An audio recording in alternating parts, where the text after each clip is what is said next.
எல்லாருக்கும் நமஸ்காரம். இன்னைக்கு ஸ்ரீமன் நாராயணியத்துல தசகம் 19ல 6லிருந்து 10 வரைக்கும் இருக்கக்கூடிய ஸ்லோகங்கள் பார்க்க போறோம். நேத்தி 5 ஸ்லோகம் வரைக்கும் பார்த்தோம். அந்த 5வது ஸ்லோகத்துல என்ன பண்ணோம் அப்படின்னாக்க, நாரதர் அந்த பிராச்சீன பர்ஹிஸோட வீட்டுக்கு போய் எல்லா ஆன்ம அறிவெல்லாம் கொடுக்கிறார் அப்படின்னு சொன்னோம். அதுக்கப்புறம் பிராச்சீன பர்ஹிஸ் பெருமாளோட ஒன்றிட்டார் அப்படிங்கிற வரைக்கும் பார்த்தோம் இல்லையா. இன்னைக்கு 6வது ஸ்லோகத்துல ஒளி வீசக்கூடிய சக்கரம் மாதிரி இருக்கக்கூடிய படை ஆயுதங்களை உன்னோட 8 கைகள்லையும் ஏந்திண்டு 4 திசைகள்லையும் அப்படியே பெருமாள் வராருன்னா அந்த இடத்துல ஒளி பரவறதான். அப்படியே அந்த ஒளியோட கருடன் மேல உட்கார்ந்துன்ற நிலையில உன்னோட அருள் பொங்க அந்த பிரச்சேதசுகளுக்கு முன்னாடி நீ தோன்றின அப்படின்னு சொல்றார். அதாவது பெருமாளோட கருணையினால இவாளுக்கு தரிசனம் கொடுக்கிறாராம். ஏன் அப்படி எங்க தரிசனம் கொடுக்கிறார் அப்படின்னாக்க, இவாலாம் தபஸ் பண்ணிட்டு இருக்கா இல்லையா. இந்த பிரச்சேதசுகள்லாம் நம்ம முன்னாடியே பார்த்தோம் இல்லையா, நீருக்கு நடுவில் நின்றுண்டு அந்த ருத்ரகீதத்தை ஸ்தோத்திரம் பண்ணிட்டு நீருக்குள்ளேருந்து இது பண்ணிட்டு இருக்கா, தவம் பண்ணிட்டு இருக்கான்னு. ஸோ அப்படி தவம் பண்ணவாளுக்கு முன்னாடி பெருமாள் கருடன் மேலே ஏறி காட்சி கொடுக்கிறார் அப்படிங்கிறது 6வது ஸ்லோகம். 7வது ஸ்லோகத்தில் அப்படி உன்னை பார்த்த உடனே கூட அந்த பிரச்சேதசுகள் என்ன பண்றா அப்படின்னாக்க, உன்கிட்ட ஒண்ணுமே அவ வேண்டிக்கலையாம், அவளுக்கு என்ன கேட்கணும்னு கூட தோணலை. ஆனா நீயே என்ன பண்றனா உன்னோட அருள் மிகுதினால அவளுக்கு வரங்கள் எல்லாத்தையும் கொடுக்கற அப்படின்னு சொல்றா. அப்ப அந்த ருத்ரன் கற்பித்த அந்த ருத்ர கீதம் இருக்கு இல்லையா, இந்த ஸ்லோகத்து மூலமா என்ன சொல்றாருன்னா, அந்த ருத்ரன் கற்பிச்ச அந்த ருத்ர கீதம் அப்படிங்கறத யார் ஒருத்தர் படிக்கிறாளோ அவளுக்கு நினைச்சது எல்லாமே கிடைக்கும் அப்படின்னு சொல்றார். சிவன் நாராயண பெருமாள் மேல ஏற்றின ஸ்லோகம் அது. சோ அதை யார் படிக்கிறாளோ அவளுக்கு எல்லா விதமான நன்மைகளும் கிடைக்கும் அப்படின்னு சொல்றா. இன்னொன்னு இந்த ஸ்லோகத்துல நம்ம புரிஞ்சுக்க வேண்டியது என்னன்னா, இந்த பிரச்சேதசுகள் அவளை மனசால நினைச்சாலே மங்களம் உண்டாகும் அப்படின்னு சொல்லி பெருமாள் அவளுக்கு வரம் கொடுக்கிறாராம். சோ இப்ப நம்ம இந்த பிரச்சேதசுகளை பத்தி பேசிட்டு இருக்கோம் அப்படிங்கும் போதே நம்ம எல்லாருக்கும் மங்களம் பெருமாள் கொடுப்பாராம். சோ அது மாதிரி அவளை நினைச்சாலே நம்மளுக்கு நன்மை அப்படிங்கிறா. இந்த பிரச்சேதசுகளோட கதையை கேட்க கேட்க அவ்வளோ நன்மை உண்டாகுமா. அதை தான் இப்போ நம்ம எல்லாரும் கேட்டுட்டு இருக்கோம். நம்மளுக்கும் நன்மை எல்லாமே உண்டாகட்டும். அடுத்தது 8வது ஸ்லோகத்தில் பார்த்தீங்க அப்படின்னாக்க, இப்போ பெருமாளே ஒரு வரம் கொடுக்குறாரு இல்லையா, அவரை பார்த்து சொல்றார், ஹே பிரச்சேதசுகளே, உங்களுக்கு வனதேவதைகளாக இருக்கக்கூடிய மரங்கள், அவளோட பெண், அவளை நீங்கள் மனைவியாக ஏத்துண்டு அவளோட, அதாவது 10 பேருக்கும் சேர்ந்து ஒரே ஒரு மனைவி அவளை ஏத்துண்டு 10 லட்சம் ஆண்டுகள் நீங்கள் இன்பமாக இருங்கோ அப்படின்றார். அதுக்கப்புறமா தக்ஷன் அப்படின்னு உங்களுக்கு ஒரு மகன் பிறப்பான். அவன் பிறந்த நேரத்திலேயே நீங்கள்லாம் என்ன சேர்ந்துருவீங்க. அவ வேண்டின்றது முக்தியை தானே. சோ மகன் பிறந்த அடுத்த நேரத்திலேயே, இததான் பிராச்சீன பர்ஹிஸும் ஆசைப்பட்டார் இல்லையா, அவளுக்கு ஒரு சந்ததி உருவாகணும் அப்படின்னு. சோ மகன் பிறந்துட்டான் அப்படின்னாக்க ராஜ்யத்துக்கு ஒரு ஆள் வந்தாச்சு, அடுத்த செகண்ட்லயே இவாளை தன்கிட்ட சேர்த்துக்கிறேன் அப்படின்னு பெருமாள் வரம் கொடுக்கிறார். இது 8வது ஸ்லோகம். 9வது ஸ்லோகம்.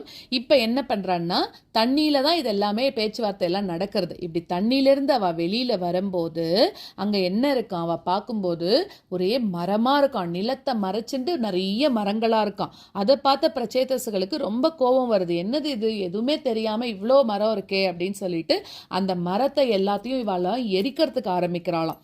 அப்போ பிரம்மதேவன் என்ன பண்றான், போரும் இனிமே நீ இந்த மரத்தெல்லாம் எரிக்காத அப்படின்னு தடுத்து நிறுத்துறான். ஸோ இவாளும் அந்த மரத்தை எரிக்கிறதுல இருந்து நிறுத்திடுறாளாம். அதுக்கப்புறமா அந்த மரங்கள் என்ன பண்றது அப்படின்னா, பாதி மரத்தை விட்டுட்டானே அப்படிங்கிறதுக்காக தன்னோட பெண், அந்த பெண்ணை இவனுக்கு கல்யாணம் பண்ணிக்கிறதுக்கு கொடுக்கறது. ஏன்னா பெருமாள் அதுதானே சொல்லிட்டு போயிருக்காரு இல்லையா, அந்த மாதிரி கல்யாணம் பண்ணிக்க கொடுத்த உடனே அந்த பெண்ணுக்கு பேரு மாரீஷா அப்படின்னு பேரு. அந்த மாரீஷான்ற பொண்ணை கல்யாணம் பண்ணிக்க கொடுத்துட்டு பெருமாள் சொன்ன காலம் வரைக்கும் இவா எல்லாரும் இன்பமா வாழ்ந்துட்டு வந்திருக்கா.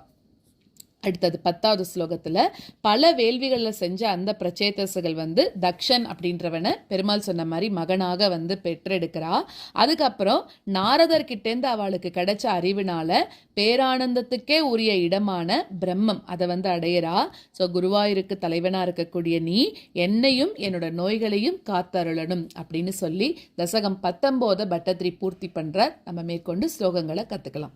கிருபா பலே நைவ புரஃப் பிரச்சேதசாம் பிரகாஷமாகாஃப் பதகேந்திர வாஹனஹ விராஜி சக்ராதி வராயுதாம்சுபிஹி புஜாபிரஷ்டாபிர் உதஞ்சிதத் யுதிஹி कृपाबलेनैव पुरः प्रचेतसां कृपाबलेनैव पुरः प्रचेतसां प्रकाशमागाः पतगेन्द्रवाहनः प्रकाशमागाः पतगेन्द्रवाहनः विराजिचक्रादिवरायुधांशुभिः विराजिचक्रादिवरायुधांशुभिः भुजाभिरष्टाभिरुदञ्चितद्युतिः भुजाभिरष्टाभिरुदञ्चितद्युतिः कृपाबलेनैव पुरः प्रचेतसां प्रकाशमागाः पतगेन्द्रवाहनः विराजिचक्रादिवरायुधांशुभिः भुजाभिरष्टाभिरुदञ्चितद्युतिः कृपाबलेनैव पुरः प्रचेतसां प्रकाशमागाः पतगेन्द्रवाहनः विराजिचक्रादिवरायुधांशुभिः भुजाभिरष्टाभिरुदञ्चितद्युतिः प्रचेतसां तावदयाचतामपि त्वमेव कारुण्यभराद्वरानदाः भवद्विचिन्तापि शिवाय देहिनां भवद्वसौ रुद्रनुतिश्च कामदा प्रचेतसां तावदयाचतामपि प्रचेतसां तावदयाचतामपि त्वमेव कारुण्यभराद्वरानदाः त्वमेव कारुण्यभराद्वरानदाः भवद्विचिन्तापि शिवाय देहिनां भवद्विचिन्तापि शिवाय देहिनां भवद्वसौ रुद्रनुतिश्च कामदा भवद्वसौ रुद्रनुतिश्च कामदा प्रचेतसां तावदयाचतामपि त्वमेव कारुण्यभराद्वरानदाः भवद्विचिन्तापि शिवाय देहिनां भवद्वसौ रुद्रनुतिश्च कामदा प्रचेतसां तावदयाचतामपि त्वमेव कारुण्यभराद्वरानदाः भवद्विचिन्तापि शिवाय देहिनां भवद्वसौ रुद्रनुतिश्च कामदा अवाप्य कान्तां तनयां महीरुहां तयारमध्वं दशलक्षवत्सरीं सुतोऽस्तु दक्षो ननु तत्क्षणाच्च मां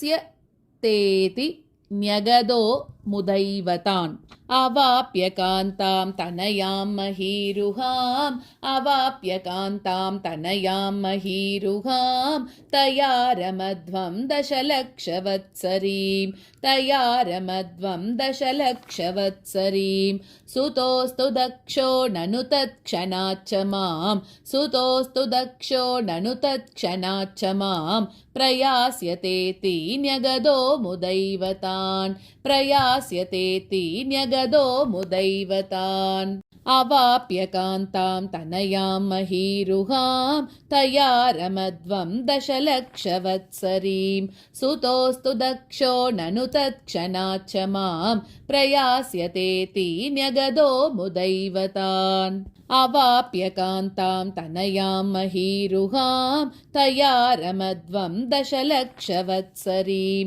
सुतोऽस्तु दक्षो ननु तत्क्षणाच्च मां प्रयास्यतेति न्यगदो मुदैवतान् ततश्च ते भूतलरोधिनस्तरून् कृदादहन्तो द्रुहिणेन वारिताः द्रुमैश्च दत्तां तनयामवाप्यतां त्वदुक्तकालं सुखिनोभिरेमिरे ततश्च ते भूतलरोधिनस्तरून्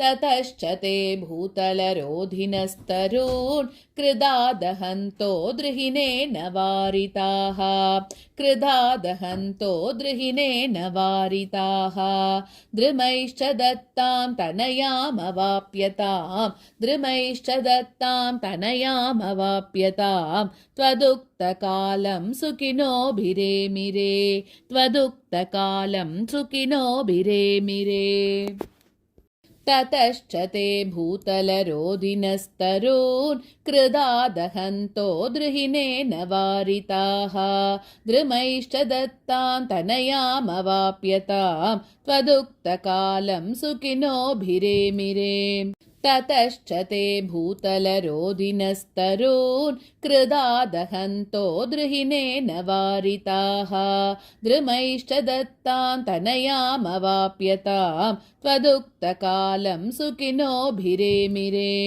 अवाप्य दक्षं च सुतं कृताद्वराः प्रचेतसो नारद लब्धयादिया अवापरानन्द पदं तथाविदः त्वमीश वातालयनाथ पाहि माम् अवाप्य दक्षं च सुतं कृताद्वराः अवाप्य दक्षं च सुतं कृताद्वराः प्रचेतसो नारदलब्धया दिया प्रचेतसो नारदलब्धया दिया अवापरानन्दपदं तथाविदः अवापरानन्दपदं तथाविदः त्वमीश वातालयनाथ पाहि माम् त्वमीश वातालयनाथ पाहि माम् अवाप्य दक्षं च सुतं कृताद्वराः प्रचेतसो